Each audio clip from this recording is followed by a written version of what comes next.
Hello, good afternoon, and Cha-ching. Welcome to another episode of to Business Talk, Money Matter Now. It's a show where you talk about your money, of course. This is the 6th episode, and yes, like our name implies, we are the show that discuss how you manage your money at the national level, at the local level, and at the same time at the international level.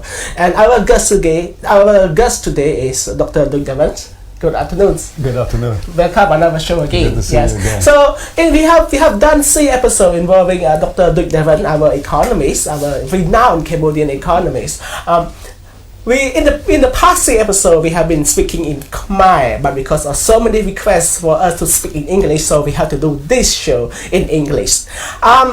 Okay, money matter. So in Cambodia we are using Rinith as our currency, but at the same time we are also using dollars. Right. Yeah, we got paid in dollars like all the time in the money in our bank account. Mm-hmm. The dollars is the currency of the United States, the world's biggest superpower. Right. But if I have to sum up the international events in 2024 last year, I think the biggest event is the re-election of Donald Trump. Right. So Donald Trump, I think in a few weeks, it's less than a month before he resumed his office as the president of the United States. Mm-hmm. And he has, in the past month, he has made so many interesting comments.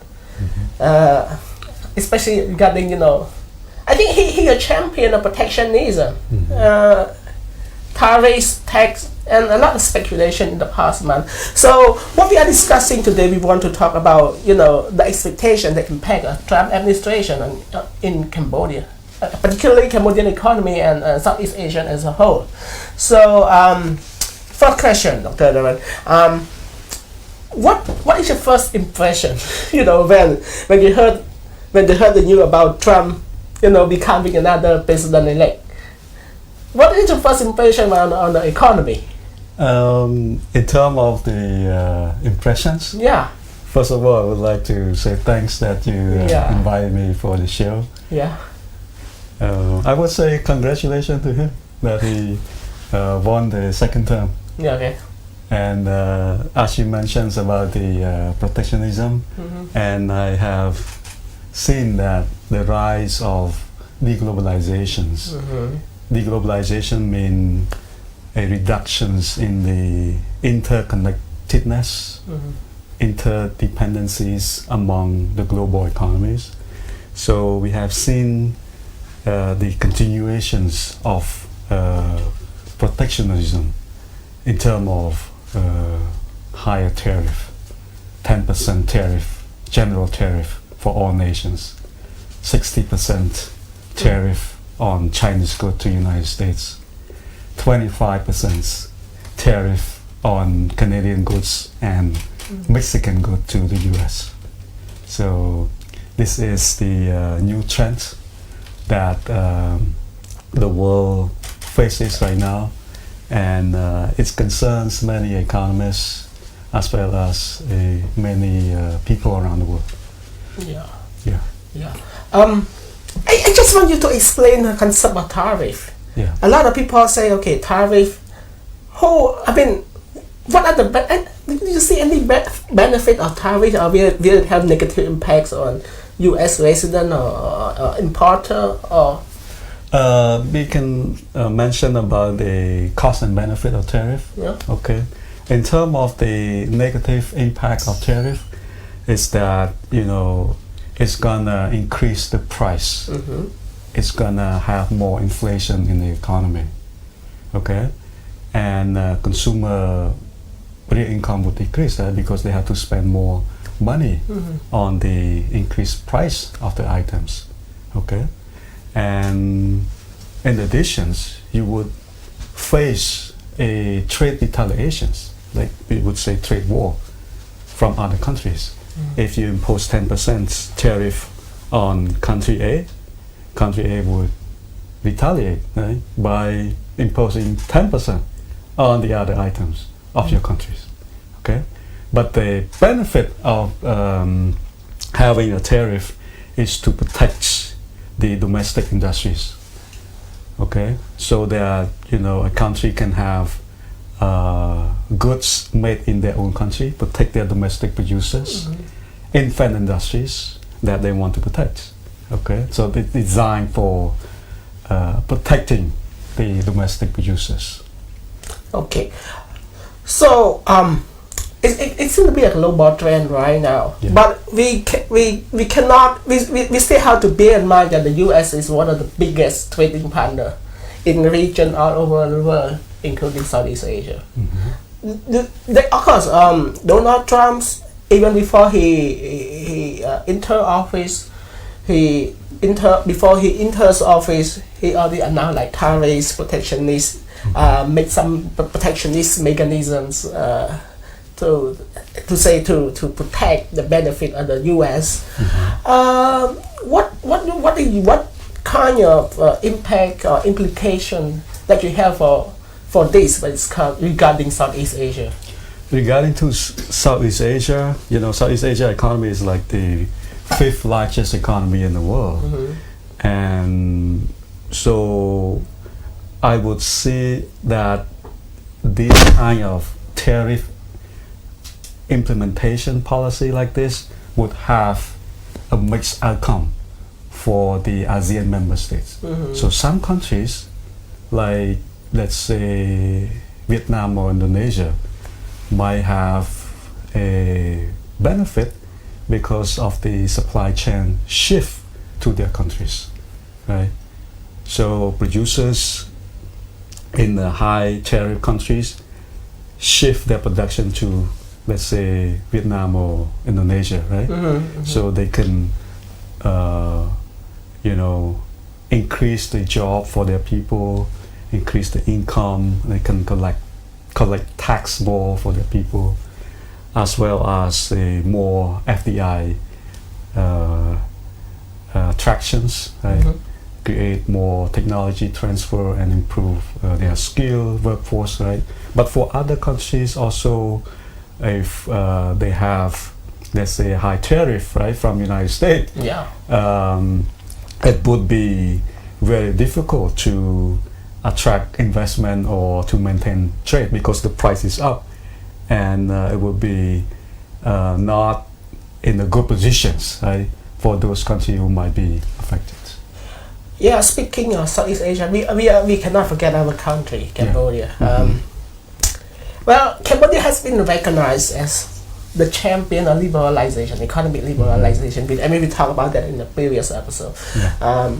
We're one of the most economically liberal country in the world. We use US dollar, which means when we import from our country to the US, it's very convenient. They don't have to exchange currency because we use US dollar.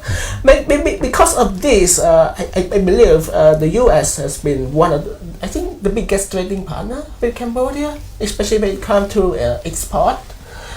With the a new man now in charge of the US, a new man who is a big fan of protectionism. Do you think it will affect Cambodia? First of all, if you look at the historical record, that President Trump was the president in 2017 for his term, right? And we can look at the data. The amount of Cambodian export to United States in 2016 was around $2.8 billion, and now 2024, the export from Cambodia to United States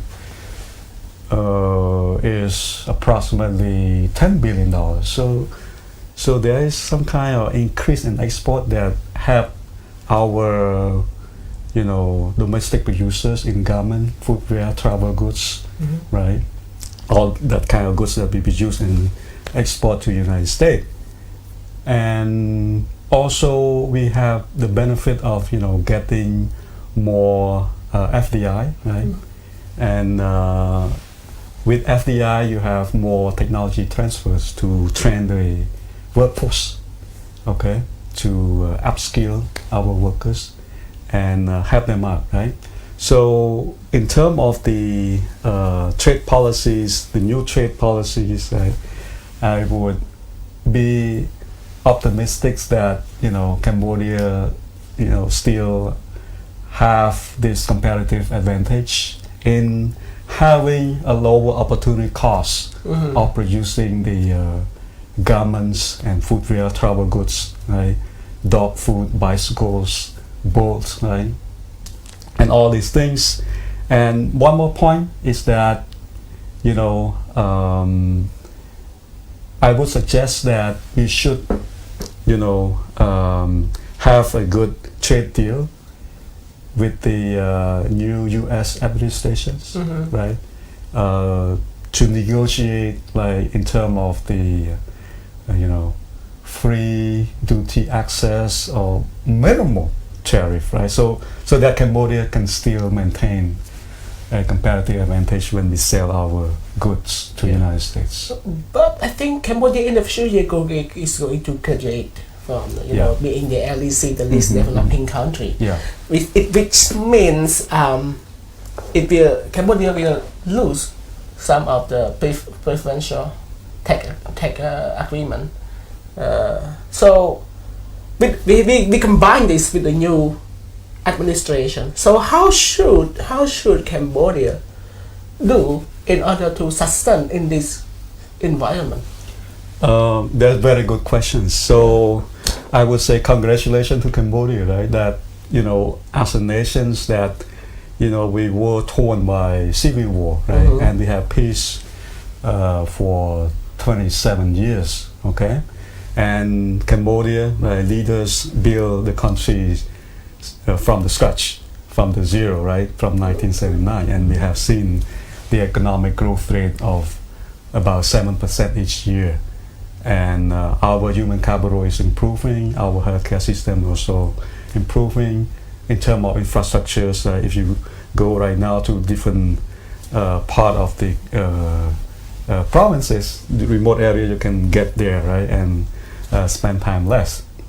And because of these strong foundations in peace and stabilities, it would lay a strong ground, right, for further investments.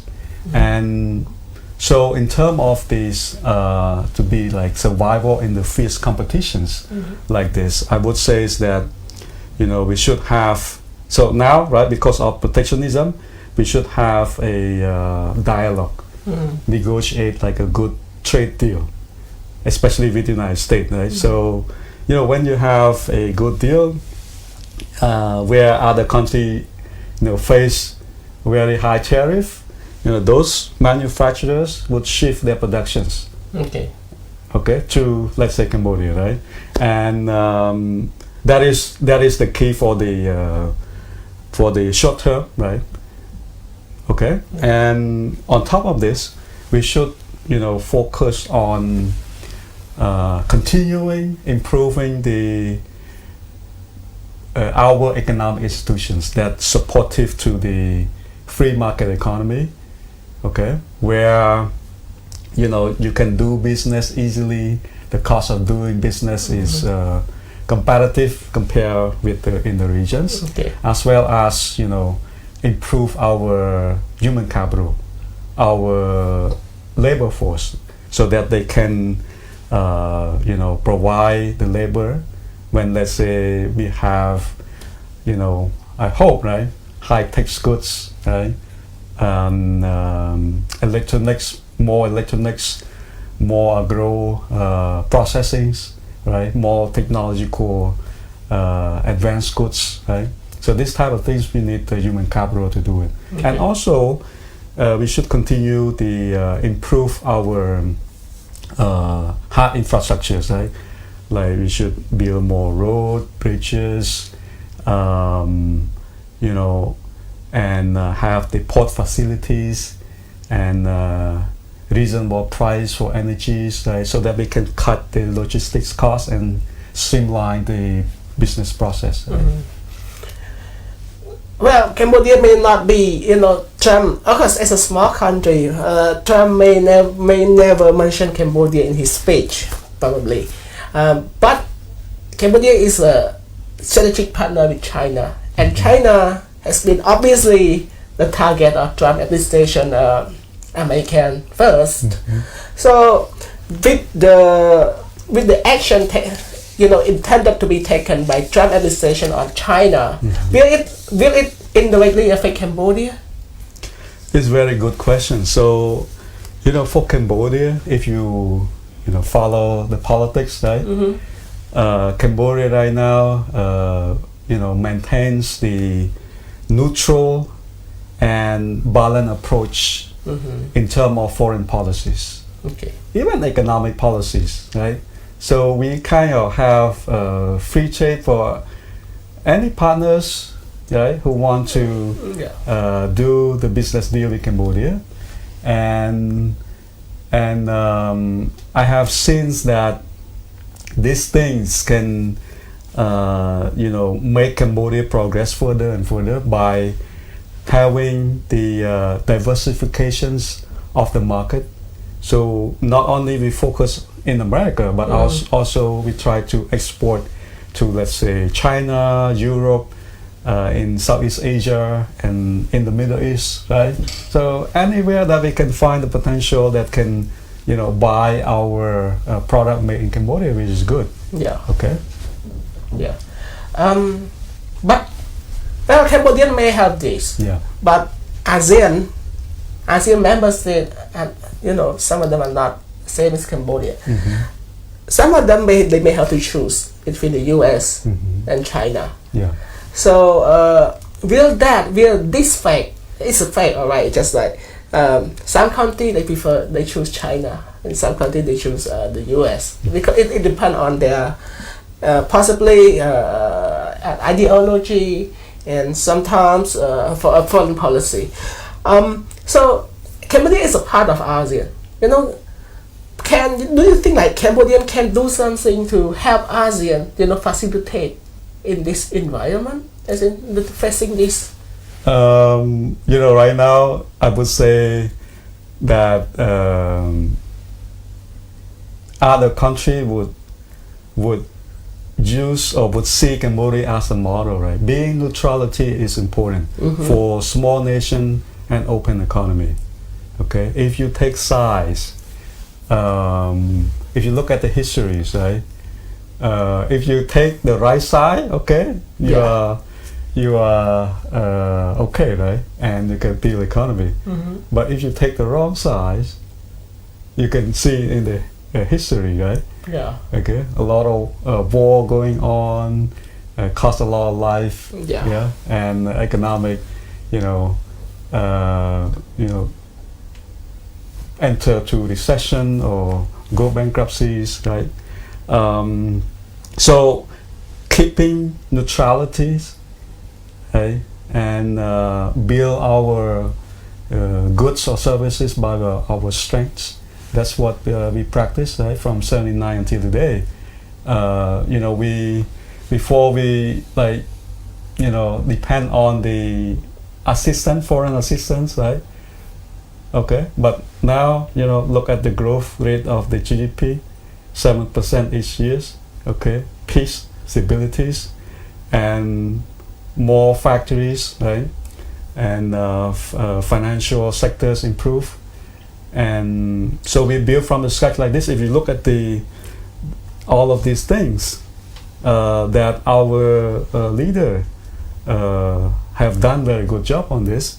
And for the new generation, right, I would say that we should work harder, okay? Yeah. Like maybe we put triple efforts, not double, triple, so that we can catch up with other member states in Southeast Asia. I think a lot of me gonna hate me for saying this, but okay, supposing that one day, that funny guy, maybe one day he gonna come out and say, okay, look, we're going to impose. When it's come to Donald Trump, no offer, but you never say never. Okay. So suppose that one day he would say, look, the U.S. gonna impose say 20% tariff on the goods from ASEAN or Cambodia. What should we do in that scenario if this suddenly come up? Basically, there was an article talking about the possibilities of raising the tariff up to 20% on ASEAN member states. Right? So if this happened, I would say sorry, right? Because it's gonna disrupt the trade flow. Okay, so the price would be up by 20%.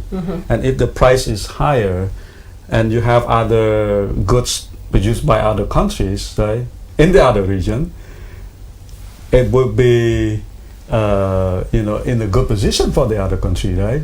So the manufacturers in the high tariff country would face a very tough time for business, for workers in their countries. Yeah. That sounds like bad news. Yeah. Okay. So, but I think the key point between the key point behind Trump American First is that he is planning to impose tariff so that manufacturer could go back to the U.S. He want to create jobs. He want the production base inside the U.S. But do you think with the minimum wage, with the cost of production in the U.S., let's say the U.S. imports clothes from Cambodia because it's cheaper to produce clothes in Cambodia than the U.S. And suddenly you're gonna say, okay, look, we want you to produce clothes in the U.S. rather than the Cambodia and other countries. You think is it working? You think is it practical? Very good questions, right? So according to the international trade theory, right? So trade, is kind of like, everybody is better off by doing trade. So let's say you have two countries, right? So in the context you just said about, let's say country A, right, produce footwear, garments, right? What we call labor-intensive goods, okay? Because country A has the lower opportunity cost of producing those goods, okay? Meaning that, their labor is cheap, right? And the abundance of labor available, okay? So they're really good at it. And versus, let's say, country B, right? Country B, higher wage, the opportunity cost is so high. So why would you produce something that is very expensive? So it is not practical in terms of international trade, right? So country B, maybe they have what we call capital intensive methods, okay, where they focus on high-tech goods, where they can pay higher wage, right, for their workers, and their workers are more efficient, and they focus on that, and they have a lower opportunity cost of producing high-tech goods, and then we let these two countries A and B trade. So as a consumer in each country, we can consume more of footwear, garments, right, travel goods, and I can consume more EV car or laptop, right, and with a cheaper price, right? That is the idea of the free trade. Yeah. So, how to say this? President-elect Trump has not entered office yet. He keeps saying, tariffs this and tariffs that, tax this and tax that. But at the same time, he also mentioned wanting to acquire Greenland, Panama Canal, having Canada becoming another state of the U.S. So do you expect like the real thing and what he said are you expecting any disparity, any irreality and what he said? Like what he said, he thought it was possible, but in the upcoming month, upcoming year, do you think it can be applicable? I think it's very ambitious goal, right?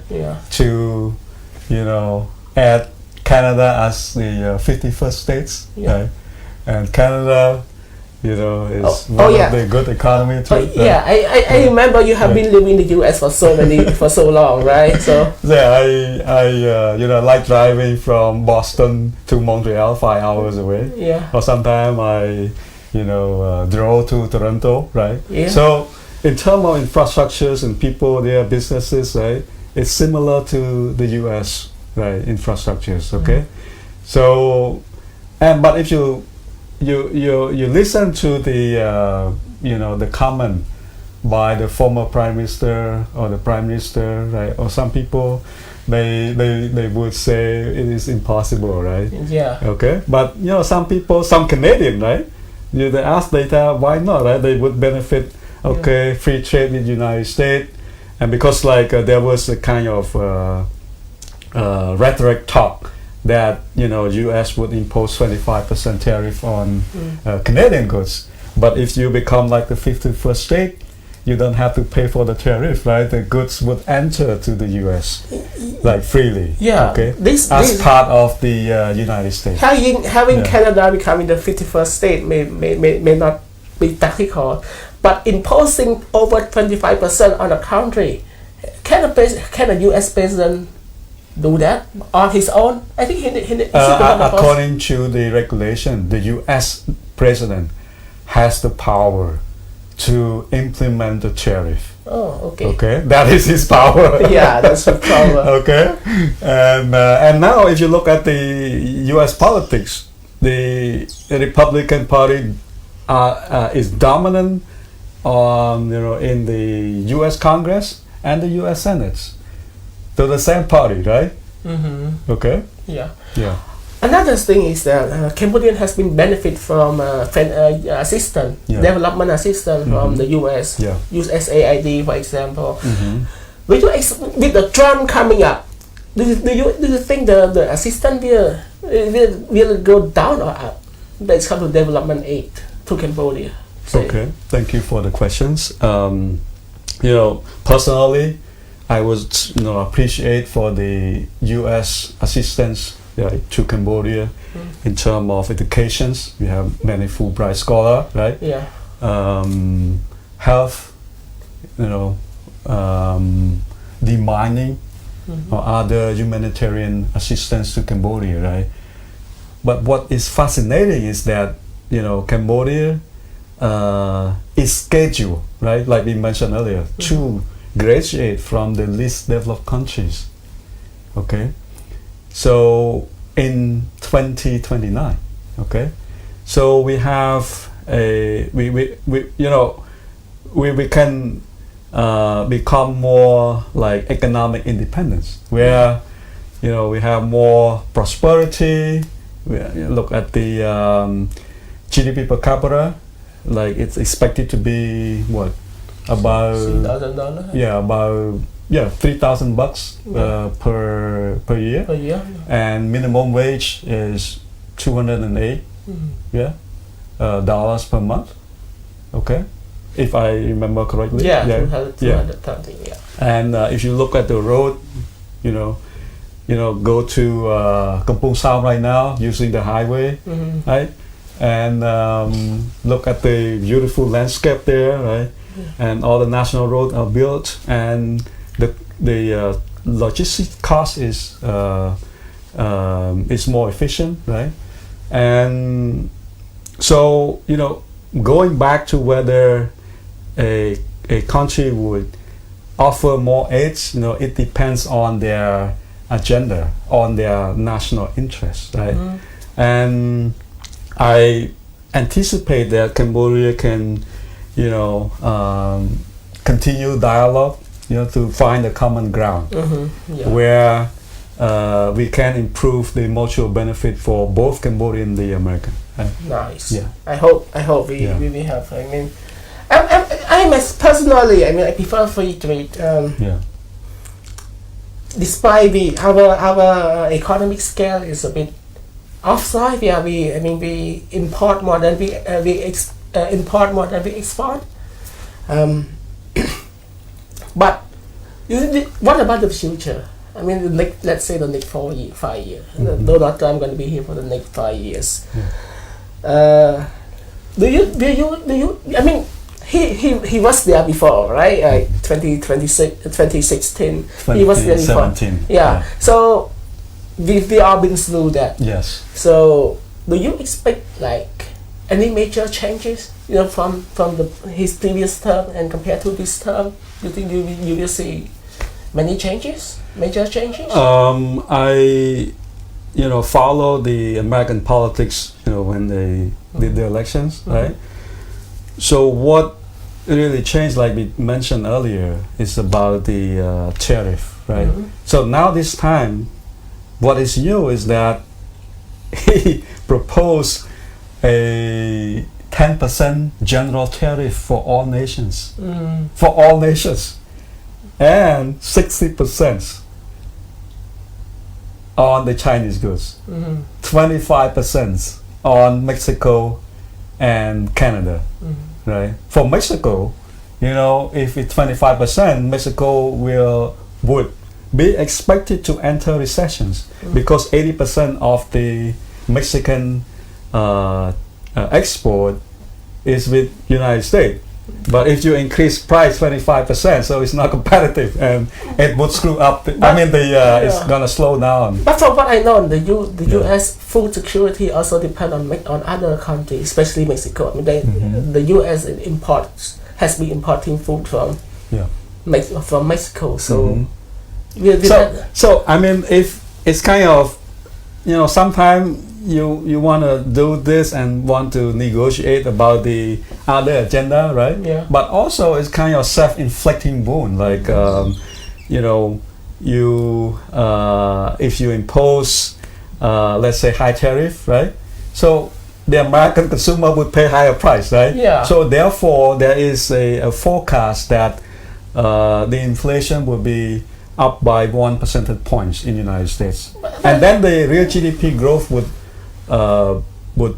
slow down to 2%. Because people are spending less. Yes. Oh, okay. Okay, so I think that's it. I think that's all the question I want to ask. We discussed a lot about Trump administration. Anything you want to add? Finally. Yeah, sure. Yeah. So we live in the world where we face a new challenges, like we discussed earlier, a rise of deglobalizations in terms of tariff impositions by the United States.